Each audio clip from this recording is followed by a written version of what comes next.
भाजपचे माजी खासदार सुजय विखे हे त्यांच्या वक्तव्यावर ठाम आहेत। शिर्डीतील साई संस्थांमध्ये मिळणारं मोफत भोजन बंद करावं, राज्यातील सर्व भिकारी शिर्डीत गोळा झालेत असं वक्तव्य सुजय विखे यांनी केलं होतं। दरम्यान त्यांच्या या वक्तव्यानंतर विरोधक चांगलेच आक्रमक झालेत। अख्खा देश येऊन फुकटले होते, भिकारी सगळे महाराष्ट्राचे इथं गोळा झाले।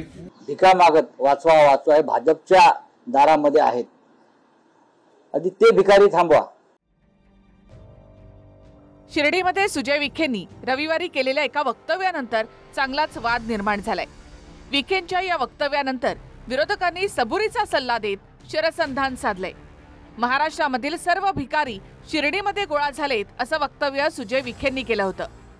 प्रसादालयामध्ये आपण मोफत जेवण देऊ राहिले, 25 रुपये केलं पाहिजे, खरंच पेड केलं पाहिजे। तो जो पैसा वाचेल तुम्ही आमच्या मुलांच्या भविष्यासाठी खर्च करा। अख्खा देश येऊन फुकटले होते,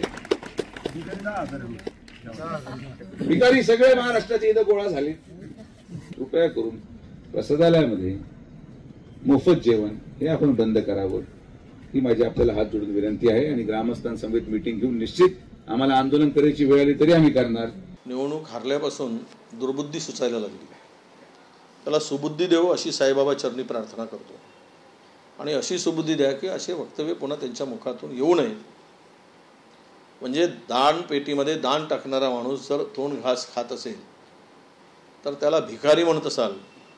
शिर्डीच्या साईबाबाच्या चरणी प्रार्थना करायसाठी आलेला माणूस त्याच्यासाठी सोय भक्त म्हणून जर संस्थान करत असेल तर त्या भक्ताला तुम्ही भिकारी म्हणाल, तर अशांना बाबांनी सद्बुद्धी द्यावी अशीच माझी साईबाबाच्या चरणी प्रार्थना असणार आहे।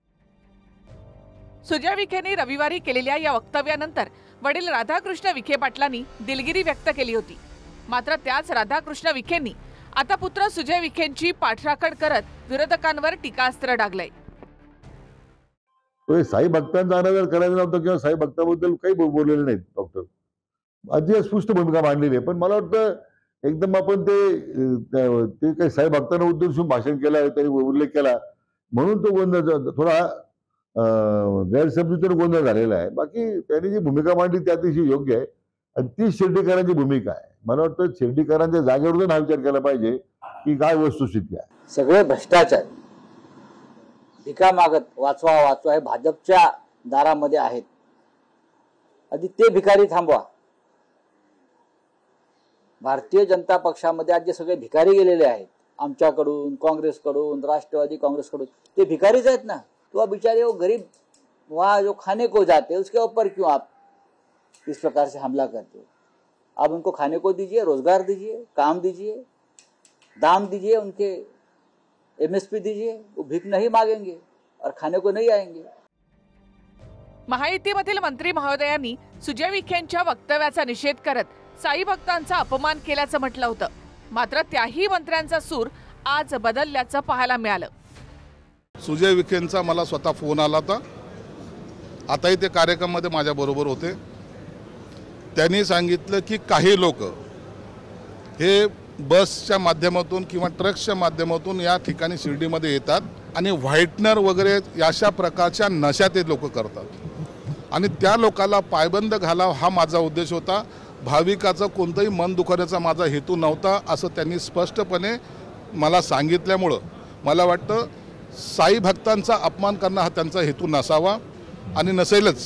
त्यांच्याबद्दल ज्या पद्धतीने सुजय विखेंनी म्हटलेलं आहे हे फक्त भक्तांचा अपमान करणारे नाही, तर साईबाबांनी जे तत्वज्ञान आयुष्यभर जपलेलं आहे, साईबाबांची जी मूलभूत सेवेची संकल्पना आहे त्या संकल्पनेला, त्या तत्वज्ञानाला सुद्धा छेद देणारा आहे। विरोधकांप्रमाणेच शिर्डीमध्ये येणाऱ्या भाविकांनी देखील सुजय विखेंच्या वक्तव्यानंतर संतप्त प्रतिक्रिया दिल्या आहेत। शिर्डीमध्ये मोफत अन्नछत्र सुरू राहावं अशी भावना भाविकांकडून व्यक्त करण्यात आली आहे। नाही, काही लोकांना गरज असते त्याची, मोफत जेवण दिल्याने काही सुविधा चांगली आहे ती। आणि कसं आहे, काही लोकांना प्रसाद मोफत मिळाल्यामुळं बाहेर असुविधाचं कमतरता होते। मेरा ये स्पष्ट मानना है कि ये व्यवस्था साईं बाबा की आस्था से जुड़ी हुई व्यवस्था है, ना कि रुपए पैसों से जुड़ी हुई। और जो चीज़ हमारी आस्था से जुड़ जाती है वहाँ पैसों का कोई मोल नहीं रहता। दरम्यान ज्या शिर्डीमध्ये भाविक साईबाबांचा प्रसाद ग्रहण करतात त्या प्रसादाचा खर्च हा भाविकांच्या खिशामधूनच होतो। शिर्डीमध्ये अन्नछत्रामधल्या रोजच्या जेवणासाठी भाविकच पैसे दान करतात। त्यासाठी वर्षभराचं बुकिंग सुद्धा झालेलं आहे। म्हणजे रोजच्या जेवणाचा खर्च हा भाविकांद्वारेच केला जातो।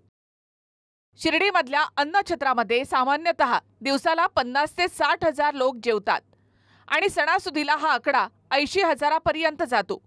त्यामध्ये 1.5 ते 2 हजार मोलमजुरी करणाऱ्यांचा समावेश असतो। याशिवाय ज्यांना VIP जेवण हवं त्यांना 50 रुपये देऊन जेवणाची सुविधा आधीपासूनच उपलब्ध आहे। सुजय विखेंनी मोफत जेवण आणि भिकाऱ्यांबाबत केलेल्या वक्तव्यानंतर वाद विकोपाला गेलाय। मात्र तरीही सुजय विखे हे आपल्या वक्तव्यावर ठाम आहेत। Bureau report TV9 Marathi.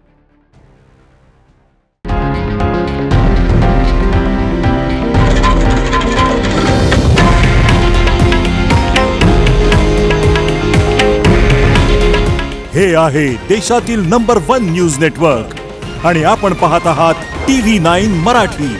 काळजी तुमची, हित महाराष्ट्राचं।